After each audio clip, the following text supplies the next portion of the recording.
마태복음 7장 24절부터 29절까지의 말씀 제가 읽겠습니다. 그러므로 누구든지 나의 이 말을 듣고 행하는 자는 그 집을 반석 위에 지은 지혜로운 사람 같으리니 비가 내리고 창수가 나고 바람이 불어 그 집에 부딪히되 무너지지 아니하나니 이는 주추를 반석 위에 놓은 까닭이요 나의 이 말을 듣고 행하지 아니하는 자는 그 집을 모래 위에 지은 어리석은 사람 같으리니 비가 내리고 창수가 나고 바람이 불어 그 집에 부딪힘에 무너져 그 무너짐이 심하니라. 예수께서 이 말씀을 마치심에 무리들이 그의 가르치심에 놀라니 이는 그 가르치시는 것이 권위 있는 자와 같고 그들의 서기관들과 같지 아니함일러라. 아멘. 견고함이라는 제목으로 하나님 말씀 전하겠습니다. 예수님께서 마태복음 5, 6, 7장 산상수훈을 지금 마무리하시니까요, 예수님 말씀을 들은 사람들이 깜짝 놀랐습니다. 그동안 성경을 이야기한 사람들은 많았는데 예수님은 전혀 다른 거예요. 너무 그 말씀에 권위가 있어요. 이 권위가 어디서 나올까요? 목소리 깔면 될까요? 큰 소리로 말하면 되겠습니까? 말씀대로 사시기 때문에 가능한 거죠. 마가복음 10장 45절 예수님께서 이 땅에 오신 목적을 말씀하세요. 인자가 예수님이거든요. 인자가 온 것은 섬김을 받으려 함이 아니라 도리어 섬기려 하고 자기 목숨을 많은 사람의 대속물로 주려 함이라. 대속이라는 건 대신 속해준다는 거예요. 노예 시대에는 노예가 주인의 재산과 같잖아요. 이 노예를 자유롭게 하려면 돈 주고 노예를 사야 돼요. 예를 들어 한 1억 주고 샀다고 쳐요. 부자가요. 그러면 1억 주고 노예를 산 다음에 자기 노예로 삼지 않고 너 이제 자유다, 이걸 속해준다라는 표현을 쓰거든요. 근데 예수님이 대신 속해주신 거예요. 우리가 죄의 노예인데, 그래서 마귀의 노예인데 예수님이 피값으로, 예수님의 생명값으로 우리를 사셨어요. 그 다음에 예수님이 우리를 자유롭게 시켜주신 거예요. 죄로부터의 자유, 죽음으로부터의 자유를 우리에게 허락해 주신 거죠. 예수님은 이렇게 좋은 말씀하시고 말만 하고 끝낸 게 아니라 진짜로 십자가를 지셨습니다. 예수님은 말씀을 하시면 그대로 사셨거든요. 섬기라고 하시면 제자들의 그 더러운 발을 씻어주시고요. 남자들의 발이 얼마나 더러운지 여러분 아시나요? 제가 강원도 인제에 군 생활을 2년 6개월 했거든요. 26개월을 했습니다. 근데 제일 많을 때는 중대 전체 한 100명 정도가 하나의 그 기숙사에 들어갔어요. 여러분, 큰 공간 안에 20대 초반의 남자들이 하루 종일 훈련을 마치고 와서 전투화를 벗었을 때 그 냄새가 어떤지 여러분 상상이 되십니까? 그 안에 계속 있으면 죽습니다. 예수님은 맨발에 슬리퍼 신은 12명의 제자들 그 더러운 발을 씻어주셨거든요. 그리고 내가 너희들에게 한 것처럼 너희도 해라, 본을 보여주시는 거예요. 예수님은 하나님이 살아계시다, 회개하라, 천국이 가까이 왔다, 하나님 나라가 가까이 왔으니 회개하고 복음을 믿으라 라고 말씀하세요. 하나님 나라가 뭐예요? 하나님 나라는 먹는 것과 마시는 것이 아니고 성령 안에서 누리는 의와 평강과 기쁨이에요. 성경의 의라는 것은 옳다라는 걸 넘어 올바른 관계예요. 하나님과 나, 이웃과 나, 환경과 나와의 올바른 관계입니다. 하나님 어떤 분이십니까? 창조와 역사의 주님이에요. 우리 인간은 하나님의 형상대로 지음받은 피조물입니다. 하나님은 전능하신 분이에요. 전지하신 분입니다. 치료하시는 하나님이에요. 근데 예수님은 불치병자를 치료하세요. 죽은 자를 살리세요. 그리고 하나님 나라의 법을 아주 알아듣기 쉽게 설명을 해주세요. 비유를 들어서 말씀해 주시거든요. 예수님은 말씀하신 대로 그대로 사셨어요. 능력이 나타나요. 그러니까 예수님의 말씀에는 권위가 있는 거예요. 그러면 우리가 예수님 믿는 사람인데 우리의 삶에 이런 영적인 권위가 나타나려면 어떻게 될까요? 오늘날 한국 교회가 영적인 권위를 많이 잃어버렸습니다. 세상 사람들이 교회를 우습게 생각하고 목사나 성도들 니들이나 잘해라, 이런 생각을 갖는 경우들이 적지 않아 보여요. 이거 어떻게 하면 회복할 수 있을까요? 하나밖에 없습니다. 말씀대로 살아야 됩니다. 예수님처럼 말씀대로 살면 권위는 회복되게 되어 있습니다. 시간 문제입니다. 제가 최영기 목사님 책을 한 권도 빠짐없이 다 읽었습니다. 그리고 우리 교회 올 때 제가 목회 계획서까지 써서 보냈어요. 근데 정작 우리 교회 와가지고 제가 가정교회를 잘 모르겠는 거예요. 목회를 오랫동안 했기 때문에 제가 목회, 목양, 교회를 조금 안다고 생각했는데 가정교회를 잘 모르겠는 거예요. 최영기 목사님한테 이메일을 보냈습니다. 목사님, 저희 담임 목사 부부가 목장 모임을 직접 해야 될까요? 최영기 목사님이 의외의 답이 왔습니다. 최 목사님은 답을 길게 안 하십니다. 아주 짧게, 사모가 결단했으면 하는 거 좋다. 6개월이나 한 1년 정도로 해보라 라고 말씀하신 거예요. 근데 제 아내가 결단을 했어요. 그리고 지금 목장을 4개월 했습니다. 하지 않을 때와 하고 난 다음은 천지차이입니다. 제가 최영기 목사님 책을 다 읽었기 때문에 저는 가정교회를 안다고 생각했어요. 근데 아는 것과 행하는 것은 전혀 달랐습니다. 우리 목장 모임 요즘 보통 6명이 모입니다. 저희 부부 빼면 4명이니까 전체가 6명이 모이는 거예요. 근데 6명이 모여서 함께 식사를 하고 하나님의 은혜를 받은 거, 예배 가운데 말씀으로 깨달은 거, 살아가면서 어려웠는데 적용했던 말씀을 은혜를 나누고 감사한 거 나누고 기도 제목 함께 나눈 다음에 기도하는데 기도에 응답하시는 하나님을 계속 경험하는 거예요. 말씀이 점점 더 깊어지는 거예요. 저를 포함해서 우리 목장 식구들이 삶이 변화되는 게 직접 보여지는 거예요. 깜짝 놀랐어요. 와, 이게 전혀 다른 차원이구나. 예수님 믿는 사람은 하나님의 가족이라고 말씀하셨는데, 사도 바울도 교회는 가족 공동체라고 얘기했는데 이게 진짜 가족이구나. 이렇게 대가족으로 모이는 것도 가족이긴 한데 친밀감이 조금 부족하잖아요. 그런데 목장 식구들 6명에서 12명 정도가 모이면 이 친밀감이 깊어져요. 그리고 가정에서 모이니까 아무도 우리를 간섭을 못 하잖아요. 예를 들어 카페에 모이거나 식당에 모이면 왔다 갔다 하는 사람들이 있고 이런 사람 때문에 집중하기가 어렵거든요. 근데 가정에서 모이면 딱 우리끼리만 몰입을 할 수가 있는 거예요. 서로의 말에 집중해서 듣게 되는 거예요. 우와. 그리고 넉 달째 매주 밥 먹었잖아요. 진짜 가족이 되는 거예요. 아, 가정교회가 왜 가정에서 모이는 교회인가? 그걸 제가 듣는 데서 그치지 않고 행해 보니까 깨닫게 된 거예요. 아주 견고해지고 확신이 생긴 거예요. 그러면 우리 목녀님들이나 또 여자 성도님들이나 남자분들도 마찬가지고, 저도 제가 음식 조금 돕거든요. 돈가스도 튀기고 행주도 이렇게 닦아내고 또 아내가 시키면은 청소도 하고 걸레질도 하고 조금 퇴근한 다음에 돕거든요. 그러니까 이게 남자분들도 어렵고 여자분들도 어려워요. 집에 손님이 온다는 게. 아무리 가족이지만 우리 가족 있을 때랑은 조금 다르니까 그래도 청소도 하고 음식도 준비해야 되잖아요. 그러면 연세가 드시면 힘들 텐데 어떻게 해야 되나. 최영기 목사님이 저한테 판교 꿈꾸는 교회를 가보라고 하시는 거예요. 2번 갔어요. 대안을 찾았어요. 연세 드셔서 힘들면 그동안 수고하셨으니까 이제 교회에서 섬기는 거예요. 함께 교회에서 예배드리고 기도하고 맛있는 식사하고 소그룹으로 흩어져 가지고 소그룹 방에 딱 들어가면 우리끼리 모여 있잖아요. 간섭받지 않잖아요. 방해가 없잖아요. 그래서 그 안에 목장 모임이 이루어지는 거. 우와, 이거다. 이거 우리 교회에 적용하면 가정에서 모이는 교회, 하나님의 가족 실제로 이루어지는구나. 대안을 찾았어요. 그래서 듣고 행하게 되면 교회는 견고해지게 된다라는 거죠. 오늘 예수님이 견고한 집과 부실한 집으로 신앙생활을 비유로 말씀해 주세요. 예수님 직업이 뭐예요? 예수님 아빠 직업이 뭐예요?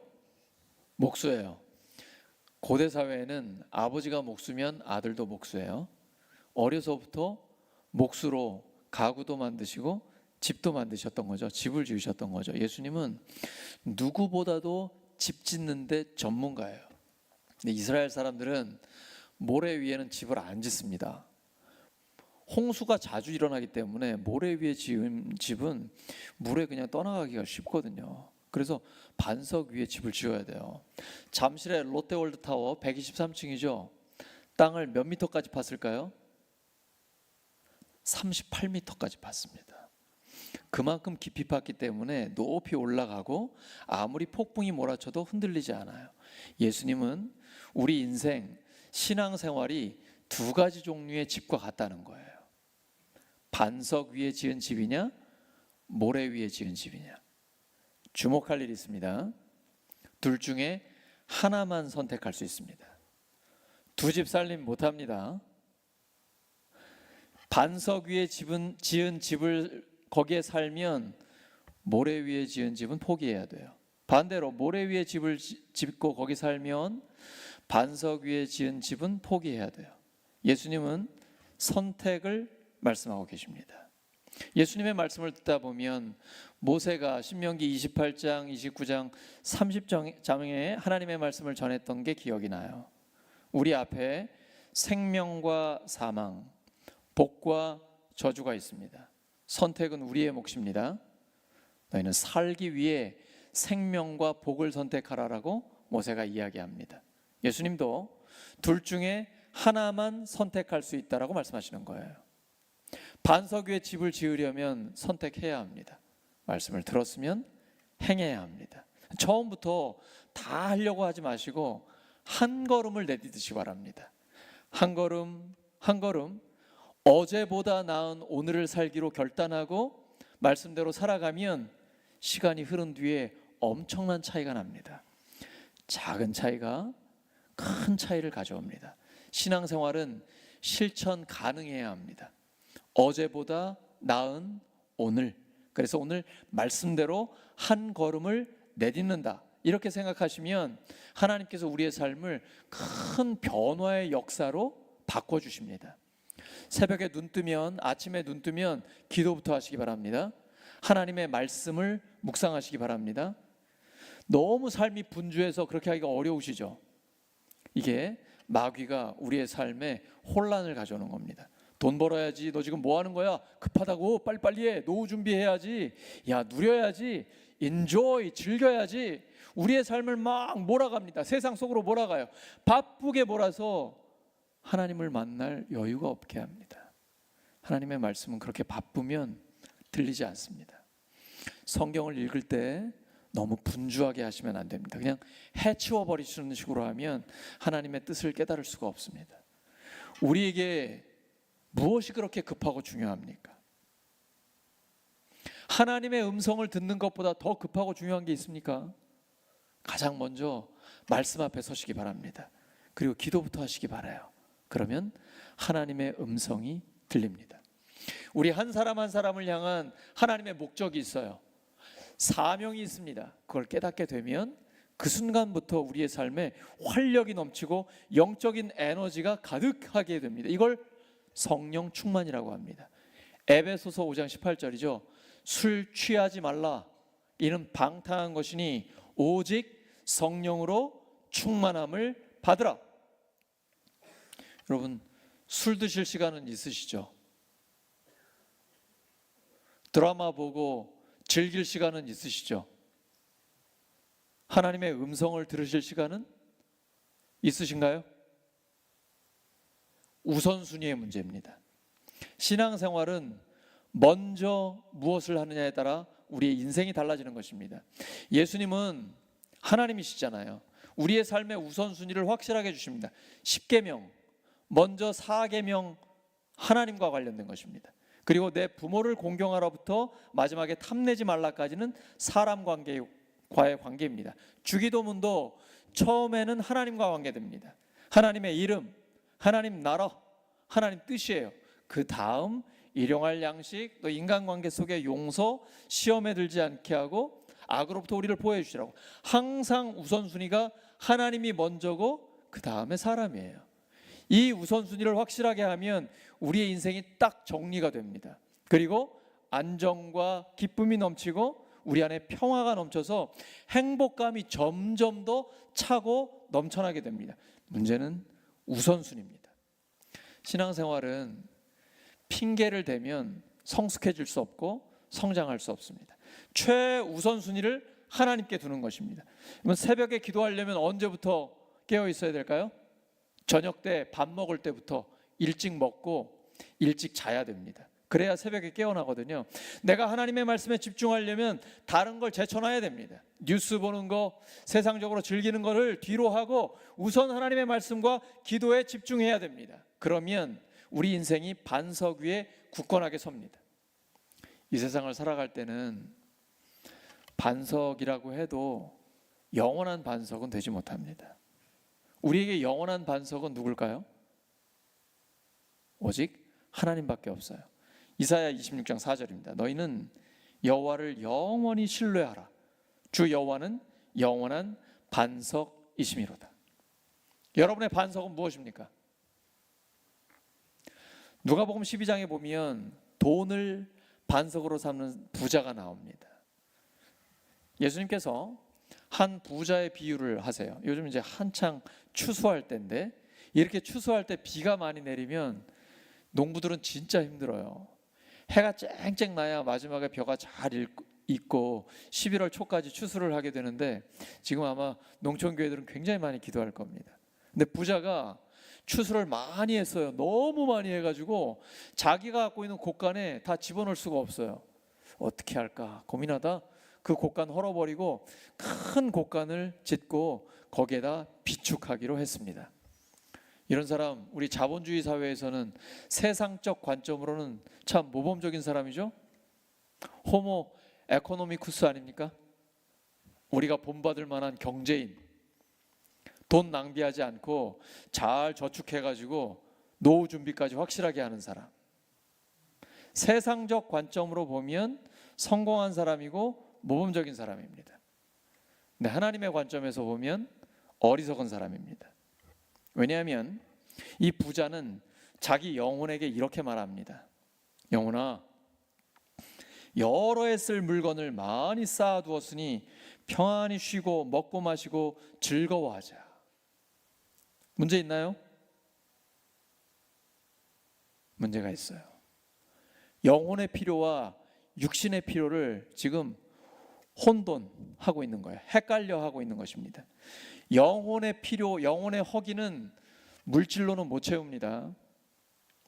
제가 목회하는 게 너무 어려워가지고 제 영혼 관리하기도 힘들어서 30대 초반에 신학을 쉬었습니다. 휴학을 아예 하고 한 3년 정도 휴학했거든요. 그리고 영어 강사하면서 그냥 가정을 돌보고 있었어요. 근데 먹고 사는 데는 지장이 없었습니다. 부자는 아니었지만 괜찮았는데 점점 더 공허해지는 것을 느꼈어요. 하나님의 부르심이 있는데 그 부르심을 따르지 않았기 때문입니다. 그래서 버티다가 하나님의 뜻이 확실하다라는 확신이 생겼을 때 다시 돌아오게 됐습니다. 그래서 제 동기들보다 한 3, 4년 늦어요. 36살에 목사 안수를 받았습니다. 그 이후로는 한 번도 뒤돌아보지 않았습니다. 우리는 하나님의 형상대로 지음받은 하나님의 사람입니다. 영혼의 허기를 돈이나 물질적인 걸로 채울 수 없어요. 그걸 채우려고 하니까 아무리 해도 안 채워지는 거예요. 계속해서 갈급해요. 뭔가 부족해요. 영혼의 허기는 하나님만 채우실 수 있습니다.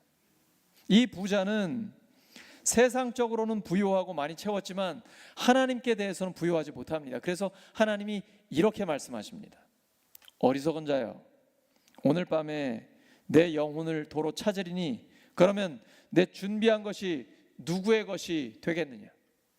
이 어리석은 자여, 오늘 밤에 네가 세상을 떠나면 네가 비축해 놓은 그 모든 물질이 누구의 것이 되겠느냐. 쌓아놓는 것은 나의 것이 아닙니다. 하나님의 영광을 위해 사용할 때 하늘에 쌓이게 되는 것입니다. 진짜 우리 집은 천국에 있습니다.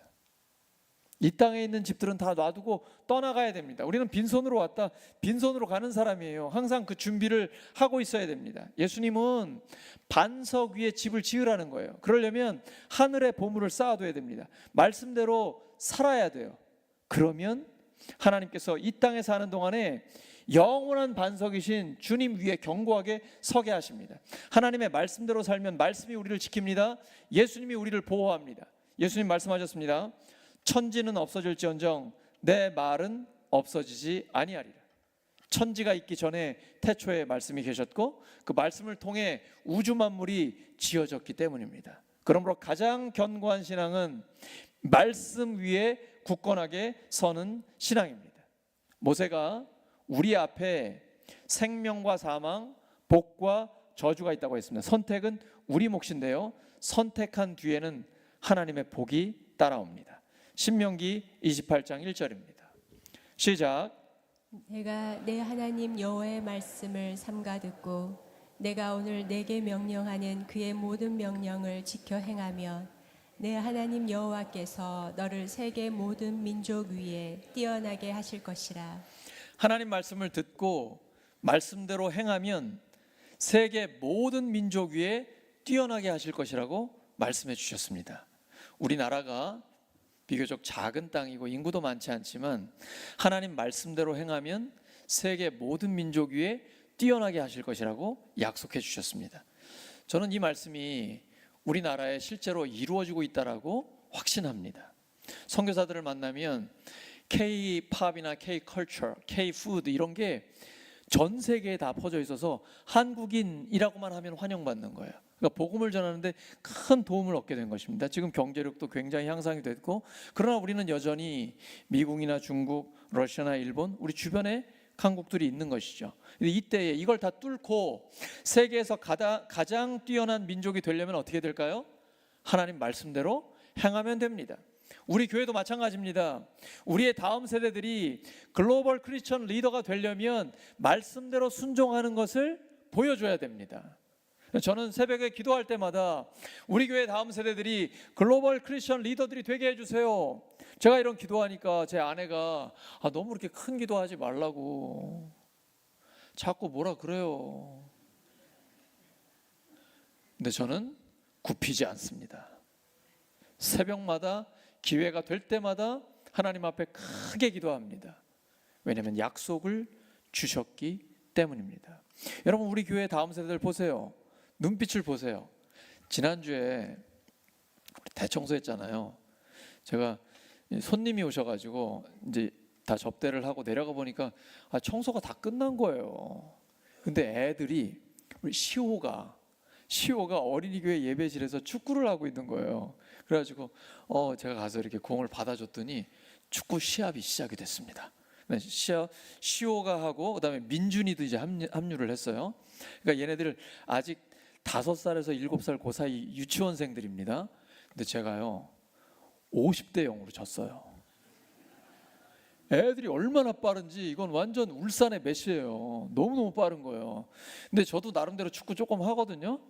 근데 저는 아무리 골을 넣어도 제 점수가 올라가질 않아요.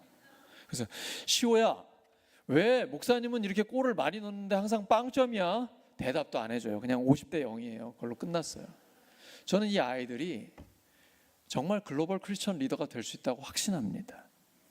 우리 부모님들이 또 믿음의 선배님들이 예수님을 믿고 살아가는 삶을 보여주면 아이들은 보고 배우거든요. 그리고 특별히 가정에서 목장이 모이잖아요. 애들은 그걸 보면서 배우는 거예요. 와, 우리 아빠 엄마가 저렇게 섬기는 거, 대접하는 거, 그리고 술 한 잔 없는데 까르르 3시간 4시간을 너무 기뻐하면서 때로는 함께 아파하면서 같이 깊이 기도하고 기도 응답 받았다라고 간증하면서, 그러니까 신앙이 저절로 전수가 되는 거예요. 그래서 믿고 행하면 그 행한 대로 응답하시는 하나님을 경험하게 되는 것입니다. 예수님 믿고 산다는 것은 높은 건물을 짓는 것과 같습니다. 높이 지으려면 기초가 깊어야 됩니다. 근데 왜 사람들이 자꾸 모래 위에 집을 지을까요? 쉽거든요. 시간이 많이 안 들어요. 비용도 적게 들어요. 대신 외관을 화려하게 하면 사람들에게 칭찬도 많이 받습니다. 근데 그런 집 오래 갈 수 있을까요? 집은 화려함보다 중요한 게 안전함입니다. 견고하고 튼튼함이에요. 저는 이렇게 길을 다니다 보면 제가 한 일주일 전에 오랜만에 삼산 시내를 나갔는데 젊은 남녀인데 제가 옆에 있는데도 횡단보도에 주변에 사람들이 많은데도 껴안고 있더라고요. 내가 미국 갔을 때 봤던 그런 장면인데 이게 한국에서 요즘 이러는구나. 근데 저는요, 제 나름대로 확신이 있어요. 남들 다 보는 데서 저렇게 하는 거, 자기도 애정 행각하는 거, 글쎄 저게 진짜 깊이 사랑하는 걸까? 저는 의구심이 들어요. 진짜 사랑하는 사람은 남들 보는데 그렇게 표 안 냅니다. 진짜 사랑하니까. 그리고 부부의 관계라는 것은 은밀한 가운데 있는 거거든요. 가정, 교회 다 마찬가지입니다. 진짜 행복하고 견고한 가정, 목장, 교회는 보이려고 하지 않아요. 왜? 진짜 행복하니까. 말씀대로 살고 있기 때문에 가능한 거예요. 근데 예수님이 누가복음 6장 46절에 질문을 던지십니다. 너희는 나를 불러 주여 주여 하면서도 어찌하여 내가 말하는 것을 행하지 아니하느냐. 주님이 답답하신 거예요. 주님이면 우리는 주님에게 뭐예요? 종이잖아요. 예수님이 말씀하실 당시에는 노예예요.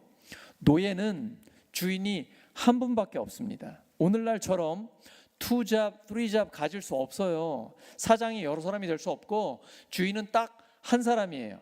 주인이 있으라고 하는 그 자리에 노예는 있어야 하고 주인이 시키면 그대로 순종을 해야 돼요. 그러니까 하나님과 재물을 겸하여 섬길 수 없어요. 하나님과 세상을 겸하여 섬길 수 없어요. 양다리 걸칠 수 없습니다. 신앙은 움직이는 거예요. 말씀대로 움직이는 거예요. 사랑은 움직이면 안 돼요. 결혼하기 전에는 이 사람 저 사람 만나면서 선택을 할 수 있어요. 근데 결혼하면 끝난 거예요. 사랑은 고정해야 됩니다.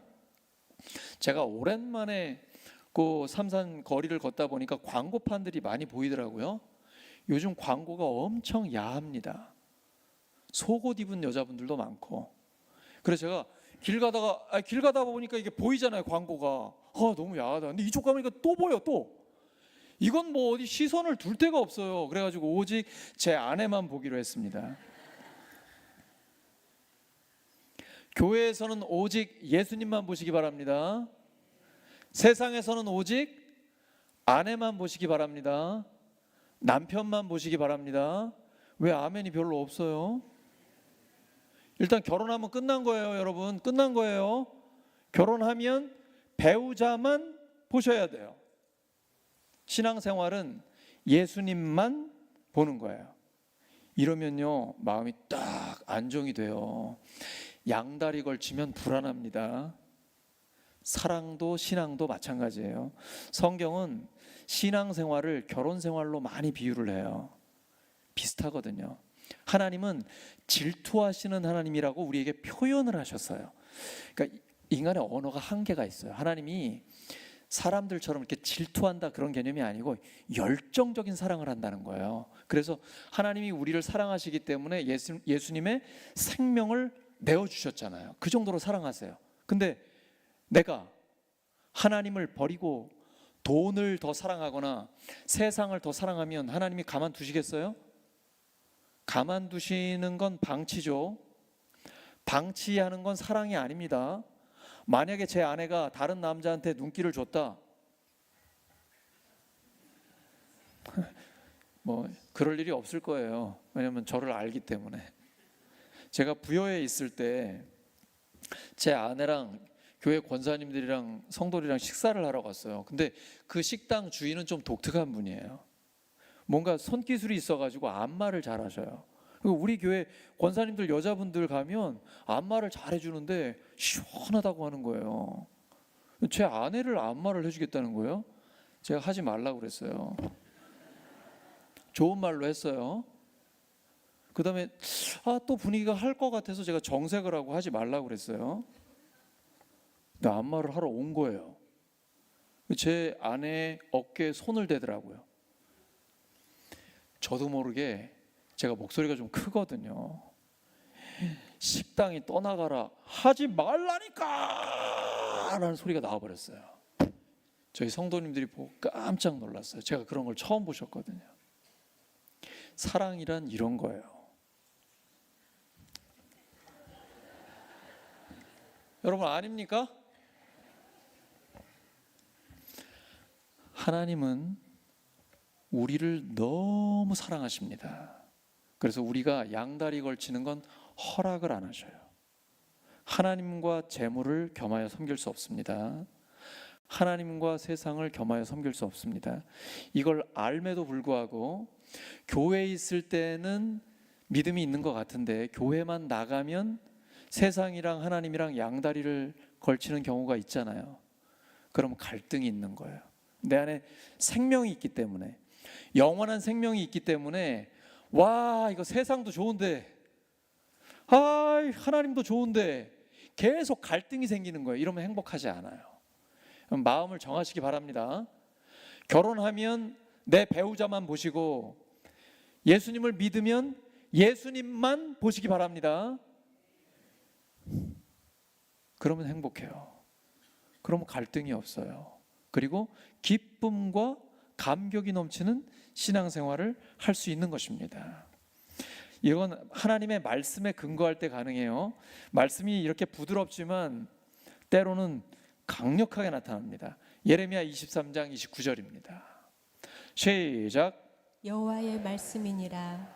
내 말이 불같지 아니하냐. 바위를 쳐서 부스러뜨리는 방망이 같지 아니하냐. 하나님 말씀이에요. 내 말이 불같지 아니하냐. 바위를 쳐서 부스러뜨리는 방망이 같지 아니하냐. 하나님 말씀을 들으면 내 안에 있는 죄를 다 태워버리십니다. 깨끗하게 해주세요. 그리고 가슴을 하나님의 꿈으로 불타게 하세요.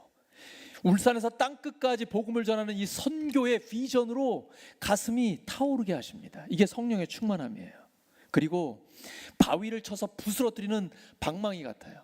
견고한 진, 악하고 음란한 것들, 세속적인 잘못된 문화들을 하나님의 말씀이 깨부숴버려요. 그리고 깨끗한 그릇으로 만들어 주십니다.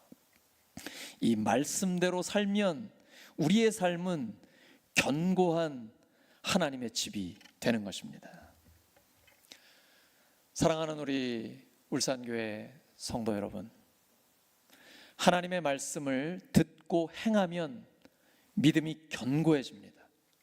영적인 권위가 생깁니다. 말씀대로 살기 때문입니다.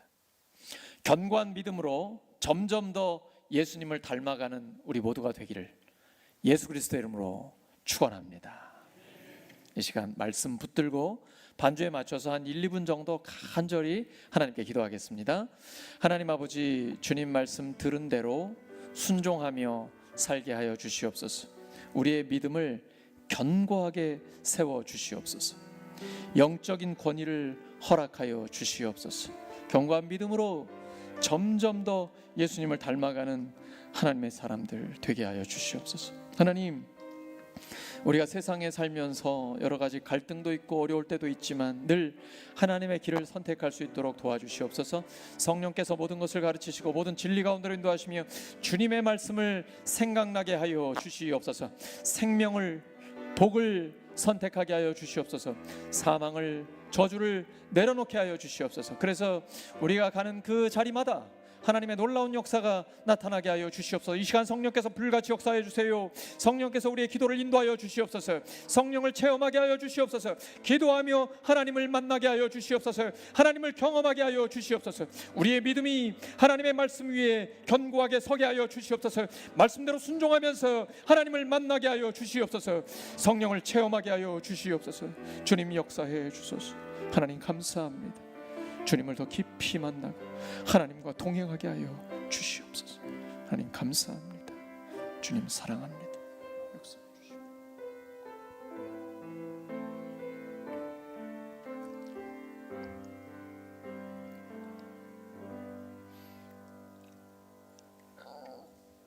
감사드리며 예수님의 이름으로 기도드립니다.